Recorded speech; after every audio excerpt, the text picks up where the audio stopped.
Modification of roots क्या होगा कि कोई जड़ अपने निर्धारित कार्यों को करने के लिए यदि अपने आप को बदल ले, यानी अपने आप को वो मॉडिफाई करे, ऐसे प्रकारों को अपन यहाँ देखेंगे कि जिसमें जड़ एक विशेष प्रकार के कार्यों के लिए अपने आप को बदल ले, यानी वो अपने स्ट्रक्चर्स को मॉडिफाई करते हैं। जैसे तो roots in some plant change their shape and structure and become modified to perform function other than absorption and conduction of water and metals. जैसे देखा गया कि तमाम पौधों में जड़ों ने अपने आकारों को बदल लिया, इसके लिए कि become modified to perform the special function for water conduction, कि पानी और मिनरल्स को कंडक्ट करने के लिए उनको एक स्थानों से दूसरे स्थान तक पहुंचाने के लिए उन्होंने अपने आकारों को बदल दिया। They are modified for support, कभी कभी ये सपोर्ट देने के लिए इन्होंने अपने आप को बदल लिया। स्टोरेज ऑफ फूड, भोजन को इकट्ठा और भोजन को संग्रह करने के लिए उन्होंने अपने आप को बदल लिया। एंड रेस्पिरेशन, कहीं कहीं जड़ों ने अपने आप को रेस्पिरेशन के लिए बदल लिया। उदाहरण कि टैप रूट ऑफ कैरेट और टर्निप, सलजम, अगर हम सलजम गाजर को देखें, और adventitious root of the sweet potato, sweet potato यानी कि शकरकंदी, जो उसका स्ट्रक्चर आप देख रहे हैं कि वो भोजन को स्टोर करने के लिए दो स्वेलन होती है, उसने अपने आकारों में स्वेलन इसलिए यानी वो फूल क्यों, क्योंकि उसने अपने अंदर भोजन को स्टोर किया। Adventitious root of sweet potato that swollen and store food, तो जो जड़ें हैं वो एडवेंटियस रूट्स, जिसने अपने आप को क्या किया, भोजन को इकट्ठा करने के लिए उसने अपने स्ट्रक्चर को स्वेलन कर दिया। इसके बाद आप और देखें, can you take on such examples, have you wondered that those hanging structure are support on a banyan tree are called as trunk. जैसे अगर हम किसी एक बरगद के पेड़ को देखें,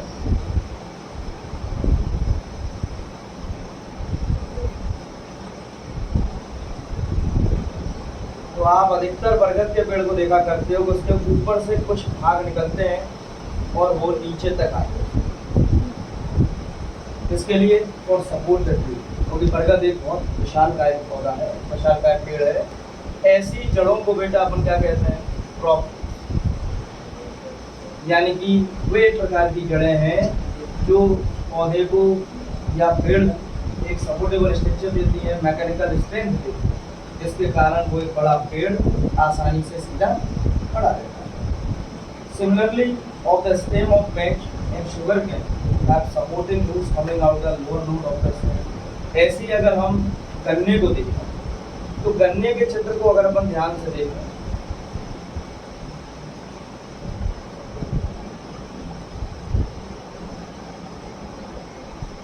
कि गन्ने के बीच वाले भागों पर हमें कुछ जॉइंट्स दिखाई देते हैं। इन जॉइंटों पर हमें कुछ जड़ें निकलती हुई दिखाई देती है।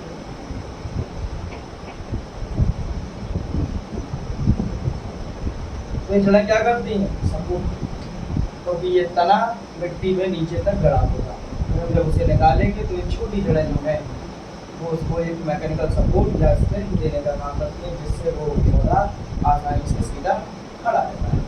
ऐसे ही अगर हम मक्के के पौधे को बेटा देखें, तो अगर आप देखो कि फिर मक्के का जो कॉप बना, जिसे आप भुट्टा कहते हो, कॉप, वो पूरा एक भारी स्ट्रक्चर है, लेकिन पौधे पर इतनी जान नहीं होती कि वो उसको सपोर्ट दे सके, और वो जो कॉप बनना है वो एक वजन डालता है, तो छोटी छोटी जड़ें निकलेंगी जो उसके पौधे को सपोर्ट देने का काम करेंगे। जैसे आप बाजरा को, तो अधिकतर बाजरा में भी अपन देखते हैं कि नीचे सपोर्टेबल स्ट्रक्चर पाया जाता है, जिससे बाजरा सीधा खड़ा होता है, क्योंकि बाजरा के ऊपर भी एक कॉप बन रहा है, बाजरा के ऊपर भी जो है पूरी स्ट्रक्चर, जैसे आप बालें कह देते हैं अपन अपनी भाषा में, बाजरा की बाल बन रही, तो बालें भी क्या है, भारी स्ट्रक्चर है, उनके नीचे भी कुछ ऐसे स्ट्रक्चर पाए जाते हैं जड़ों पर जो उन्हें सपोर्ट देने का काम करते हैं। इसके अलावा और एक आप देखेंगे कि these are called stilt root, तो ऐसी जड़ों को क्या कहा जाएगा, स्लिट। ये स्लिट रूट्स कहलाती हैं, जो एक छोटे से भाग पर वहां निकलती हुई दिखाई देंगी, कहाँ, तने के एक नोड के किनारे। अब एक और प्रकार की आप देखिए, कुछ जड़ें ऐसी हैं जैसे इन सम प्लांट्स सच एज राइजोपोरा, राइजोपोरा की जड़ें एट द स्वम्पी एरिया, ये कहाँ मिलेगा, हमेशा दलदल वाले स्थान, यानी जहाँ दो नदियाँ आपस में आकर जब मिलती तो वो अपने डेल्टास बनाती, और डेल्टास बनाने के बाद जब वो पानी वहाँ से उतरता है तो पानी का कीचड़, पानी की खाद एक दलदली क्षेत्र बनाता है, और दलदली क्षेत्रों पर जब इस प्रकार का पौधा पाया जाएगा तो वह अपने आप को रेस्पिरेशन करने के लिए वो जड़ें पृथ्वी से ऊपर निकल आएंगी, यानी कि वो जहाँ नीचे लगी थी वो ऊपर आएंगी, और कुछ आपको ऐसा चित्र निकलता हुआ दिखाई देगा कि जैसे किसी ने जमीन पर कुछ कांटे बो दिए। ऐसी जड़ों को हम नेमेटोफोरस कहते हैं, पी यहाँ शामिल है, pneumatophores help to get oxygen for respiration, जो ऑक्सीजन को ग्रहण करके रेस्पिरेशन की प्रक्रिया में मदद देती है। फिगर 5.5 का बी पोर्शन आप देख सकते हैं कि ऐसा लग रहा है जैसे किसी ने वहाँ कांटे लगा दिए। तो ये सब जड़ें हैं जो ऑक्सीजन को लेने के लिए अपने पृथ्वी वाले भाग से या मिट्टी वाले भाग से ऊपर की ओर आ रहे हैं, और ये ऊपर लैंड सरफेस पर है और आसानी से ऑक्सीजन को ग्रहण करती हैं और अपने पौधे को देती हैं। आगे चलेंगे। अब एक बात आती है स्टेम, यानी कि तना। स्टेम एक प्रकार का वह भाग जो पौधे को सपोर्ट देता है, पौधे को मैकेनिकल स्ट्रेंथ देता है, और पौधे के आगे के जीवन को चलाने के लिए पोर्शन सबसे लाभदायक है। या आप ऐसा कह सकते हैं कि अगर ये पोर्शन ना हो तो आगे आने वाली उत्पत्ति नहीं होगी, जैसे ना तो पत्तियां दिखाई देंगी, ना फूल दिखाई देंगे और ना फल दिखाई देगा। तो ये तना आप ये कह सकते हो कि जड़ के बाद तना एक मुख्य भाग है जिस पर आगे की सारी बातों को डिपेंडेंसी दिखाया जाता है। तो what are the features of the difference between the root arms, आप एक जड़ और एक तने में क्या अंतर कर सकते हो?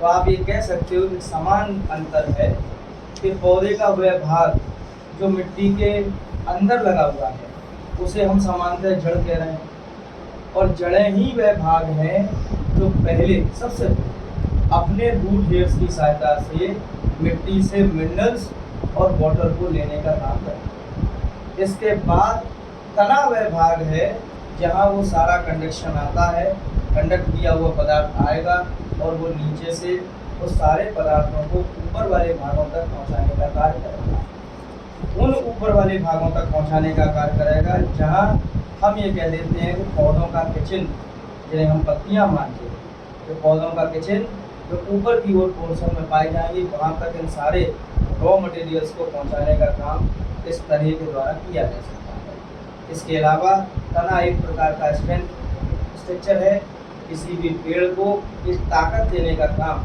ये तना ही करता है। आप ये देख सकते हैं कि the stem is the ascending part of these axes bearing branches. जैसे कोई तना निकलता है उस तने के एक्सेस वाले भागों पर हमें पत्तियाँ, पत्तियों के बाद फूल और फिर फल लगते हुए दिखाई देते हैं। It develop from the plumule of the embryo of the germination. अगर हम फिर से उस वाले डायग्राम को याद रखें,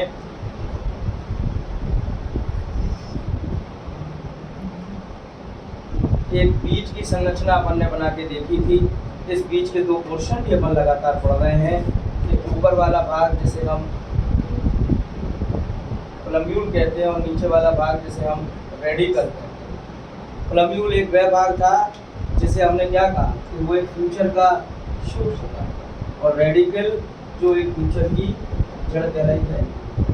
तो जर्मिनेशन ऑफ सीड होने पर हमें उस पौधे के अंदर या उस बीज के अंदर दो स्ट्रक्चर निकलते हुए दिखाई दिए।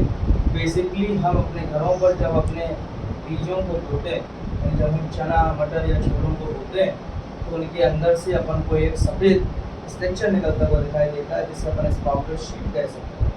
वो एक जर्मिनेशन ऑफ सीड है कि बीज ने अपने आप को जर्मिनेट किया, और the germination seed is to mature a plant, और वो आगे जाकर एक पौधा बन सकता है। तो उसमें सबसे पहले जो भाग निकला रेडिकल से, जिसे आपने जड़ कहा था, जिसके विषय पर कल अपन ने पढ़ा था। आज प्लम्यूल है, यानी कि यह वह अपर पोर्शन है जो स्टेम या तना बनाने का कार्य पौधों के अंदर प्रारंभ करेगा। यहीं पर वो दो पत्तियां निकलेंगी जिन्हें हम जीवन की पहली पत्तियां कहेंगे, जिसमें वो कहाँ से निकली, इस बीज के अंदर उतना न्यूट्रिशन, उतना पावर पहले से स्टोर था कि वो एक छोटे से पौधे को जन्म दे सकता है। आप इसे नर्सरी प्लांट कह सकते हैं। ये जो नर्सरी में लगे हुए छोटे पौधे हैं, जिन्हें बाकायदा नर्सरी के बच्चों की तरह ही पाला जाएगा। फिर वो जब थोड़े से बड़े होंगे, थोड़े से मैच्योर होंगे, यानी तना थोड़ा सा जब मैच्योर होगा, थोड़ा सा मजबूत होगा, तब उसे ले जाकर हम या तो किसी खेत पर या फिर किसी गमले में अपन लगाते हैं। नर्सरी से जो अपन पौधे लाते हैं उन्हें फिर बाद में अपन गमले पर लगाते हैं। तो नर्सरी उनका पहला क्लास है और अपना भी पहला क्लास नर्सरी होता है कि जहाँ मदर टीचर्स होते हैं और मदर टीचर्स अपने सारे कामों को करते हैं और खेल खेल में हमें सारी बातों को सिखाते हैं। ऐसे ही जो नर्सरी हमारी होती है वो पौधों के लिए एक फेवरेबल कंडीशन होती है कि वहाँ हर पौधे का ध्यान उस नर्सरी में रहने वाले माली के द्वारा देखा जाए कि हर पौधे को वो सारी सुविधाएं मिल रही है या नहीं मिल रही। अब अपन और आगे देखें कि the stem bear nodes and internodes, प्रत्येक स्टेम वाले भाग पर नोड और इंटरनोड पाए। तो the region of the stem where leaves are grown are fire, यानी तने, जो तने का भाग है वो कैसा है, लिक। जैसे जैसे वो बड़ा होता जाएगा, जैसे जैसे उसकी उम्र बढ़ती चली जाएगी, the colour are change dark brown and woody, यानी कि वो उसकी सेकंड ग्रोथ अपन पढ़ते हैं, पौधे की सेकेंडरी ग्रोथ जब आती तब वो पौधा वुडी स्ट्रक्चर की ओर आता, यानी जो हरा भाग था तने का उसके ऊपर धीरे धीरे स्क्लेरेंकाइमा टिश्यू बढ़ते चले जाएंगे, तो धीरे धीरे डेड स्ट्रक्चर होता जाएगा और they are converted to woody structures, और वो जाकर एक लकड़ी या काष्ठीय अवस्था में बदल जाएगा जब वो अपनी लेटर अवस्था की ओर जाएगा, सेकेंडरी ग्रोथ पौधा जब बनेगा। तो पौधे के अंदर जो ग्रोथ हैं वो आगे अपन पौधों को विस्तार से पढ़ने वाले हैं एनाटॉमी ऑफ प्लांट्स में, क्योंकि ये टिश्यू है और टिश्यूओं का बदलाव हम अगले चैप्टर में पढ़ेंगे जिसका नाम है एनाटॉमी ऑफ फ्लोरल प्लांट्स। तो the main function of stem is spread out branches. अब हमने यहाँ स्टेम का मेन फंक्शन क्या देखा कि भाई ब्रांचों को निकालना, ब्रांचों पर पत्तियों का निकलना, पत्तियों के बाद फूलों का निकलना और फूलों के बाद फलों का बनना, ये हमारे स्टेम का मुख्य भाग है।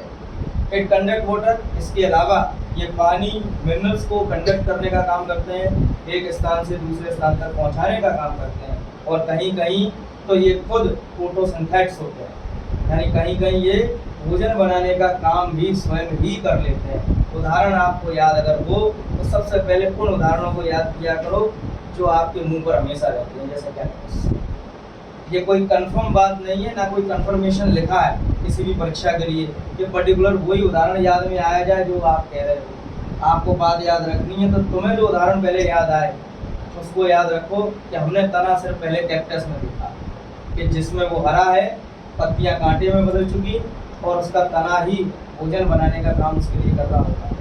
आप अगर एलोवेरा को भी देख लें तो एलोवेरा को भी अगर स्ट्रक्चर आप देखें तो उसमें क्या है, कोई थोड़ा स्टेम लाइक स्ट्रक्चर तो है जिसके अंदर जेल भरा हुआ है, और उसके लिए भोजन कौन बना रहा होगा, वही बना रहा होगा। और आगे देखिए, some stem perform the function of storage of food. अब यहाँ हमें एक और इंटरेस्टिंग बात पढ़नी है कि कुछ स्टेम ऐसे हैं जिन्होंने अपने आप को मॉडिफाई किया, किसके लिए, स्टोरेज के लिए, फूड के भंडारण के लिए, सपोर्ट के लिए, प्रोटेक्शन के लिए, और आगे वेजिटेटिव रिप्रोडक्शन जैसी प्रक्रियाओं को चलाने के लिए। तो हम किसी भी ब्रांच को काट लेते हैं, किसी भी तने को थोड़ा सा तोड़ा और उसको ले जाकर हमने एक नई जगह लगाया और वहाँ से वो एक नया पौधा डेवलप हुआ। जैसे आप मनी प्लांट को देख सकते हैं, तो आप मनी प्लांट का क्या तने तो तोड़ के लगाते हो और वो फिर से एक नए पौधे को डेवलप करता है। इसके बाद देखेंगे मॉडिफिकेशन ऑफ स्टेम, कि तने ने अपने आप को किस प्रकार बदला मॉडिफाई करने के। तो the stem will not always be typically like what they are expected to B.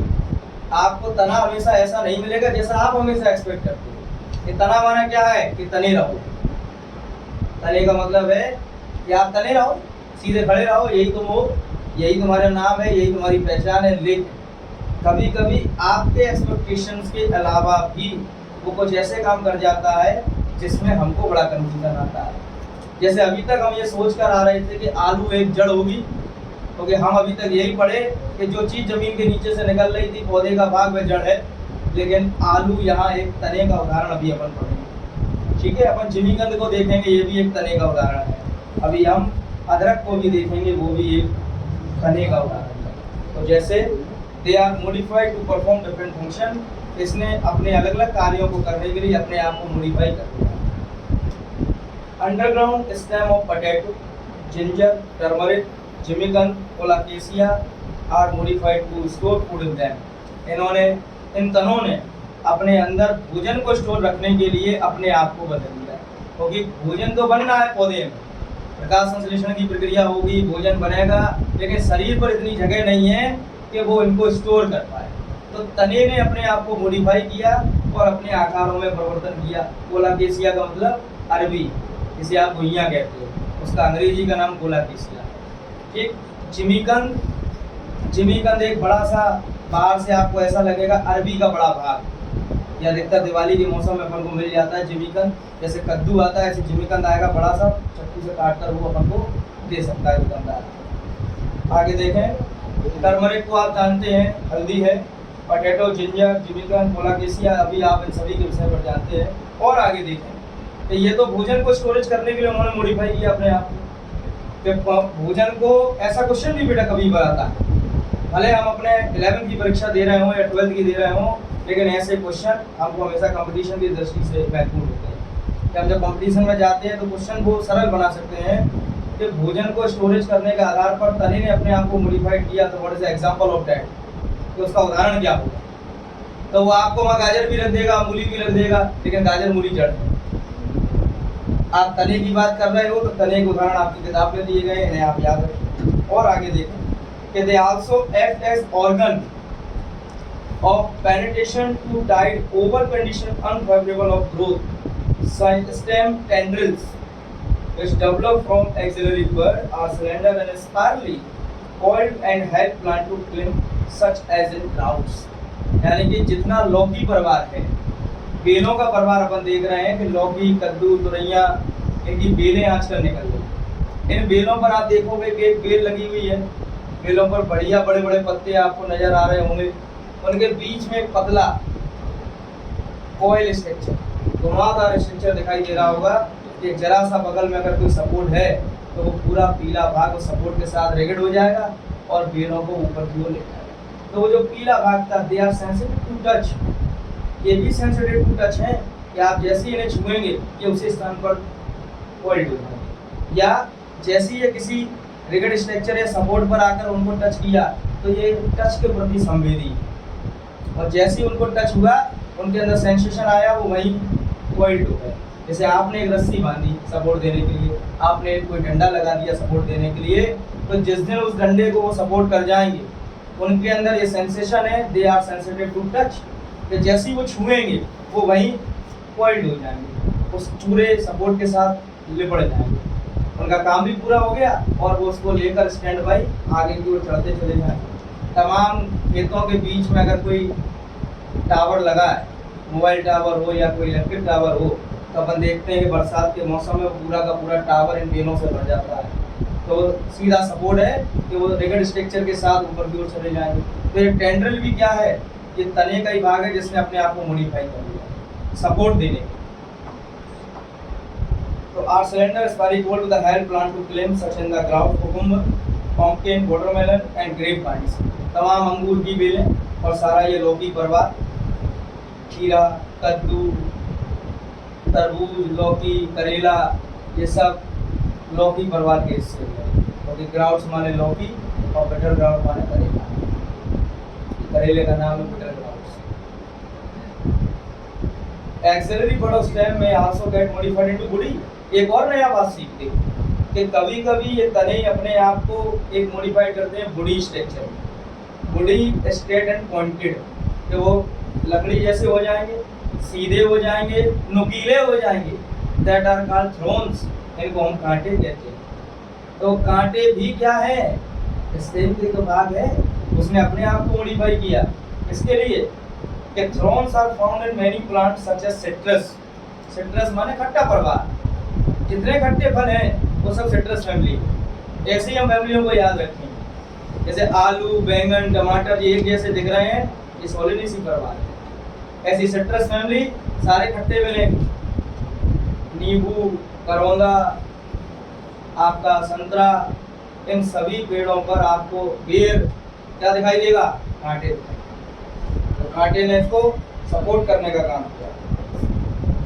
They protect plant for browsing animals, ऐसा इन्होंने इसलिए किया कि बहुत सारे जो ब्राउजिंग एनिमल्स होते हैं, चारा चरने वाले, जैसे बकरी, गाय, भैंस, हिरन, जिराफ, ये तमाम जो ब्राउजिंग एनिमल्स हैं, उनसे अपने आप को बचाने के लिए इन्होंने अपने स्टेम को मॉडिफाई कैसे किया, कांटों के लिए। तो कांटे लग जाते हैं, इसलिए वो जीव इनसे दूर रहते हैं। ठीक। और एनिमल जिसमें मनुष्य आता है, वो मनुष्य भी इन कांटों के प्रकोप से इनसे थोड़ा दूर रहता है या सावधानी पूर्वक इन पौधों को तोड़ने का काम करता है। इसके बाद और देखिए, some plants of arid region modified their stem into flattened ऑपशनिया। ये वही कैक्टस का जिक्र हो रहा था जिसके बारे में आपने पढ़ा कि बहुत से तरह ऐसे हैं जिन्होंने अपने आप को मॉडिफाइड किया, फ्लैट कर लिया और fleshy cylindrical euphorbia structure, they contain chlorophyll and carry out photosynthesis. इन्होंने अपने आप को हरा करा और अब ये फोटोसिंथेटिक का काम करने लगे। तो अंडरग्राउंड स्टेम की अगर बात करें तो underground stem of some plants such as grass and strawberry, ये भी कुछ अंडरग्राउंड स्टेम्स हैं जैसे हमारी घास और हमारा स्ट्रॉबेरी का spread to new needs and when other parts die and plants are formed. यानी ये अपने पुराने भागों को छोड़ते हैं, उनके नए पार्ट्स को काट कर अगर हम कहीं लगाएं तो वहीं से हमको एक नया पौधा प्राप्त हो जाता है। Spread out needs when other parts die and plants are formed. In plants like mint and jasmine, a slender lateral branch arises from the base of the main axis and after growing heavily for some time arch downward to touch the ground. कभी कभी अगर हम jasmine को देखें तो jasmine का पौधा पहले अगर उग रहा है तो क्या होता है, ये आर्च बनाता है, यानी जब ये ग्रोइंग पीरियड में जाएगा तो ये पौधा यहाँ से उगेगा और एक आर्च बनाता होगा धरती के अंदर जाएगा और जहाँ ये दूसरे ग्राउंड को टच करेगा वहीं से एक नया पौधा डेवलप होगा। डाउन टच द ग्राउंड, तो a lateral branch with short internode and each node bearing a rosette of the leaves and tuft of roots is found in aquatic plant like pistia and nicotia. अगर हम कुछ जलीय पौधों को देखें तो उनकी जड़ें और तने आपस में मिलते हैं जिसके कारण वो आसानी से फ्लोट करने का काम कर सकते हैं। In banana, pineapple and chrysanthemum, the lateral branches originate from the basal and underground portion of main stem, grow horizontally, ये बिल्कुल सीधे उगते हैं, bend the soil, कुछ मिट्टी के अंदर चले जाते हैं, and then come out obliquely upward giving rise